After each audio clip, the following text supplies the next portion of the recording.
Hi there, this is Pastor Tabitha Purple. You might wonder what I'm doing with this, but I'm keeping track of my videos in the most basic way I could think of.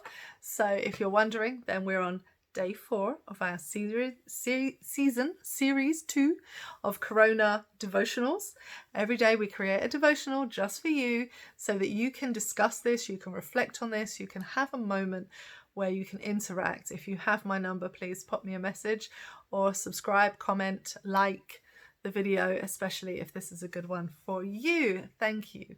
So today's text is taken from Revelation. It's taken from the book of Revelation, verse 22, verse 17. Now, Revelation is written by John. John is one of the disciples, and it is the last book of the New Testament, and it is in fact the last book of the Christian Bible. And so in terms of the order of how you see things, this is the book that really gives us this kind of outworking of what we are living now. So how Christ lived and how he's living with people now. Revelation is kind of the outworking of that and the final conclusion and the trumpet call home. And the verse we're reading from happens to come from the last chapter, so chapter 22 and verse 17. So both the Spirit and the bride say, "Come." Let anyone who hears say, "Come." Let the one who is thirsty come. Let the one who desires to take the water of life freely come. Isn't that a wonderful text? At the end, when everything is said and done, when all the history has unveiled itself, when all of life has lived, when Christ comes again, he simply says, "Come." It's really interesting that this is part of Jesus's message from the very beginning. "Come unto me, all you who are weary, who are heavy laden, who have burdens, and I will give you rest." And now we have that message again in Revelation. Come, if you are thirsty, if you are weary, if you need water from a well that never runs dry, if you need from the tree of life, come to me.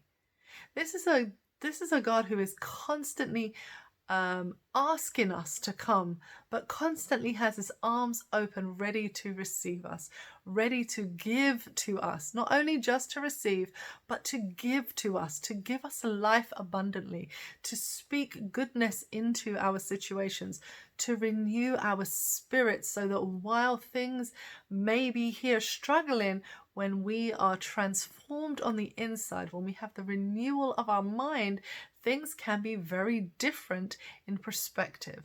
And I think that for me, this is a powerful verse. This is a point in the story which is a huge moment because it is the culmination, the ultimate end of the whole thing. And when we're looking at this time, I think a lot of people feel like this is the big moment that they're living through.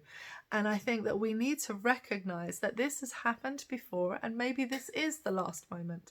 Maybe this will escalate very quickly and Jesus will come. But maybe, just maybe, this is a reckoning for us to really connect with God and say, what do you want to shape us into as a people?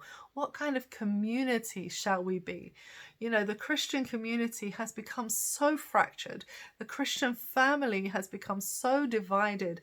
There has so many challenges. When you say the word Christian, you feel like you almost have to apologize for some of the negativity that is associated with Christianity that isn't core to the Christian beliefs.